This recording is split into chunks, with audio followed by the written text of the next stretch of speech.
Sahabat yang dikasihi oleh Tuhan Yesus Kristus, mari sekarang ini kita berdoa. Kami mempersiapkan diri mendengar kebenaran firman-Mu. Nyatakanlah kebenaran sabda-Mu kepada kami. Kami mohon dalam nama Bapa, Putra, dan Roh Kudus. Amin. Sabda Tuhan terambil dari kitab Yosua, pasal yang pertama ayat yang ke-9. Bukankah telah kuperintahkan kepadamu, kuatkan dan teguhkanlah hatimu. Janganlah gentar dan kecut hatimu. Sebab Tuhan Allahmu menyertai engkau kemanapun engkau pergi. Sahabat yang dikasihi oleh Tuhan Yesus Kristus, konteks bacaan kita adalah perutusan pemimpin baru bagi anak muda yang namanya Yosua.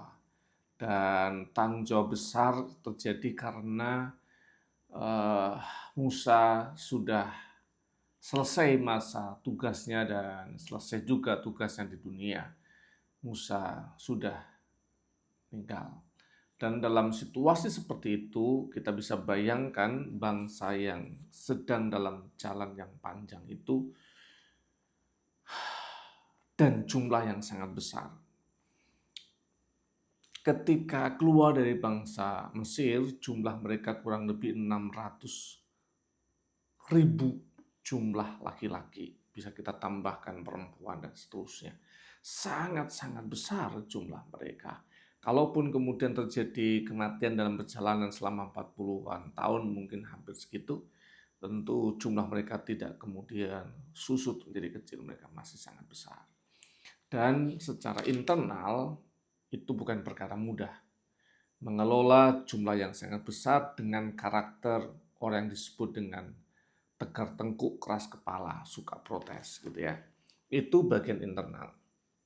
Bagian yang eksternal, mereka akan berhadapan dengan musuh-musuh mereka, akan berhadapan dengan alam yang masih mereka harus taklukkan, menyeberangi sungai Yordan, dan berikutnya lagi mereka harus menaklukkan orang-orang yang ada di tanah perjanjian itu, tanah Kanaan itu, dan mereka harus mengalahkan mereka.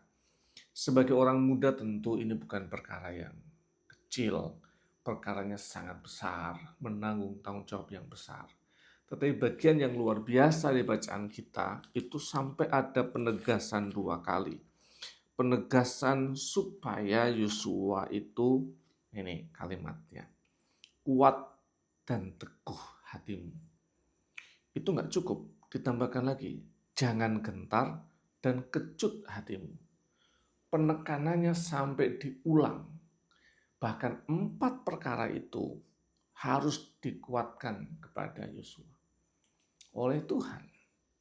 Sehingga dia sangat-sangat dikuatkan dengan firman ini. Nah, pertanyaannya, dasarnya untuk tidak gentar, dasarnya untuk kuat, dasarnya untuk teguh itu apa? Ini, sebab Tuhan Allahmu menyertai engkau kemanapun kau pergi. Jadi ketika budaya pada waktu itu keamanan digantungkan dengan jumlah pasukan, rasa percaya diri digantungkan dengan kekuatan fisik. Firman Tuhan mengajarkan, rasa amanmu, teguh hatimu, bukan karena kekuatanmu, bukan karena musuhmu yang kecil dan masalahmu yang kecil itu. Enggak. Tantanganmu tetap besar, musuhmu tetap besar, kekuatanmu kecil. Enggak apa-apa. Kenapa? Karena aku Tuhan yang besar ini menyertai kamu. Semoga kita boleh menghayati akan hal ini. Mungkin perkara kita tidak semakin kecil. Perkara kita semakin besar, kekuatan kita semakin lemah, kemampuan ekonomi kita mungkin kurang.